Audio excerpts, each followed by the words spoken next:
Ciao a tutti e benvenuti a Blemos de Calcio. Dopo un lungo periodo torno a parlarvi di giovani calciatori sudamericani, in particolare dell'Argentina. Chi è il protagonista di questo video? Si tratta di Brian Aguirre, un calciatore classe 2003 che ha fatto parlare di sé soprattutto al Newell's Old Boys. Il ragazzo è arrivato alla squadra di Rosario nel 2015, a 17 anni ha debuttato nella squadra delle riserve, nel 2020 ha firmato il suo primo contratto da professionista. A luglio scorso il Boca ha acquistato Aguirre per 5 milioni di dollari, ma il Newell's detiene ancora il 20% della proprietà. Tra un attimo andremo a conoscere meglio Brian Aguirre e le sue skills, ma prima vi invito a iscrivervi al canale. Cominciamo dal ruolo di Brian Aguirre. È un esterno d'attacco di piede destro che ha debuttato con la maglia del Boca nella partita contro il Defensa e Justicia.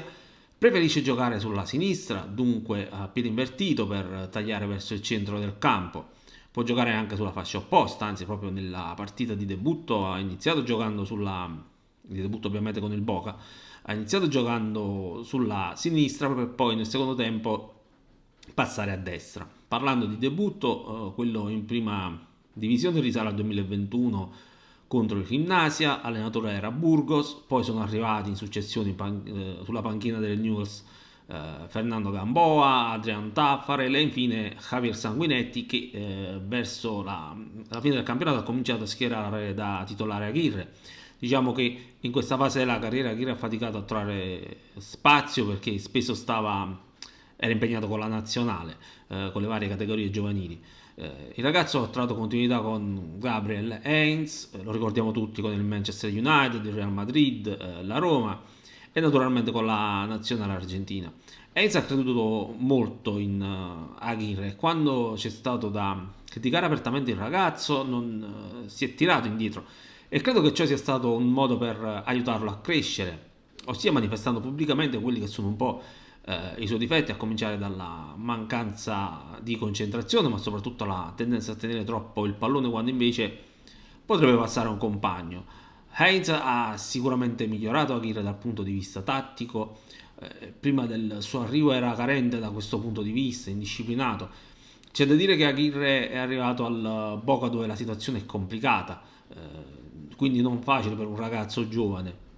Sappiamo tutti che da poco è arrivato in panchina Gago che ha lasciato il Chivas e per questo è stato tacciato di essere un mercenario.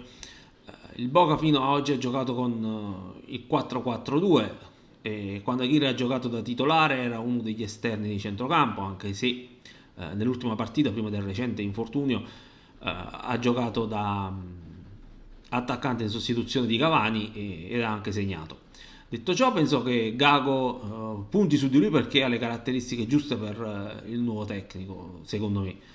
Il Chivas giocava con il 4-1-4-1 e il 4-2-3-1. Questo vuol dire che Aguirre potrà giocare in una posizione più avanzata che è a lui più congeniale. Ecco perché penso sarà molto interessante seguirlo. Vediamo come prosegue il suo processo di crescita. Io personalmente oggi non farei follie per lui, nel senso che non parliamo di un calciatore di prima fascia, ma è comunque un buon elemento che in futuro non lontano potrebbe diventare appetibile per i club europei. Io vi saluto, vi invito a lasciare un commento su questo calciatore e non dimenticate l'iscrizione al canale. Ciao e alla prossima volta.